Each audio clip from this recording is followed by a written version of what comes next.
Next exercise is the lunge. So the lunge is a very classically poorly done exercise in the gym, and it kind of slightly upsets me to see so many trainers doing this exercise with their clients and without doubt doing some damage to their knees and their lower back when they do it. So a classic lunge, if from side on here, would be generally like I often see like this. So it's going forward and back like that. Straight away, the big problem here is shearing force on the knee. So in that position, when I'm not maintaining a good posture, I'm putting a lot of shearing force through my knee here. My knee joint takes a lot of the damage. So sometimes, you know, trainers are kind of aware of this. They can see that this doesn't look great, and often, particularly when trainers train people sort of older than about 30, 40 years of age, people will complain about knee pain when they do this exercise. So the trainers, to compensate for this, will get them to overstride the lunge. So they'll do a big stride, something like that, and then once you do a big stride, you'll see you can't get the knee forward into that compromised position. The only problem is now, in this lengthened position, you don't have any balance. There's no functional position where you're ever going to find yourself here, because you can't do anything from this position. You can't move left, you can't move right, you can't really move forward, you can't really move back. You're just kind of stuck, and then you have to kind of get yourself up like that. So it's not a functional position. If it's not a functional position, then what happens when you overstride and lose balance? You start going into your dysfunctions, putting pressure on joints, and yeah, it's just not a great position to be in. You want to be balanced and strong in the position that you're in. So we're going to do a lunge a bit different. Firstly, we're going to make it quite a short stride. So again, best postural position you can manage, and then you just take a normal stride forward. It's a normal stride, like a walking stride, or you can go slightly longer than a walking stride. Then we're going to do the same cues as we did for the squat. So we're going to shift the weight forward as we lean back. As you can see, I'm going forward on that knee, but I'm not in this position. When I'm in this position, the knee's taking it. When I'm in this position, I'm balancing the force of gravity, so now my knee's not taking that force. I'm actually getting it again more on the glute, and then supported all the way through the upper body. Then I'm going to shift back with the hips.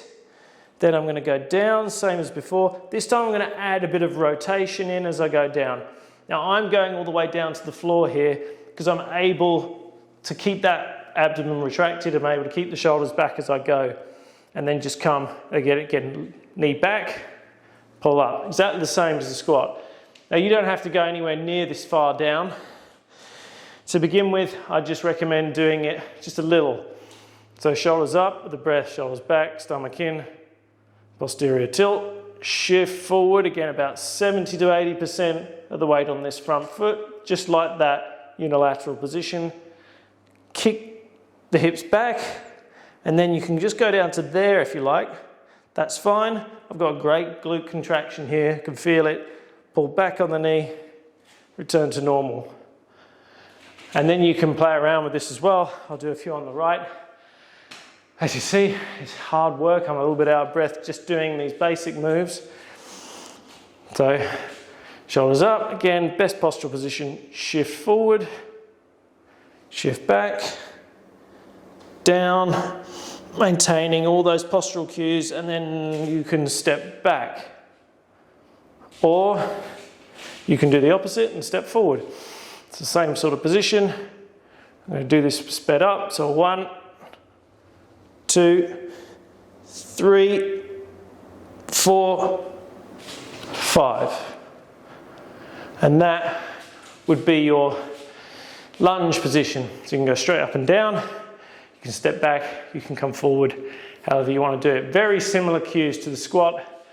The range of motion that you want to go to is completely up to you, wherever you feel comfortable.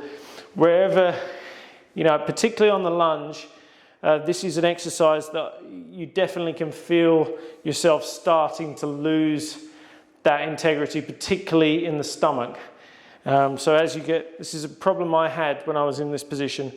So as you come down, particularly the deeper you go, it becomes hard to maintain that intra-abdominal pressure down here. If you lose it in this deep squat position, you tend to find you get a lot of pressure build up on your inner thigh here and your groin area. And so if you're getting that in any deep position, or even in the not quite so deep positions, you'll know that you're not quite getting the support here with the retraction of the abdomen and the raising of the shoulders. It's quite difficult to maintain that all the way down and all the way up. At some point, it's quite often you lose it, and that's where you get some issues crop up here and maybe even in the lower back.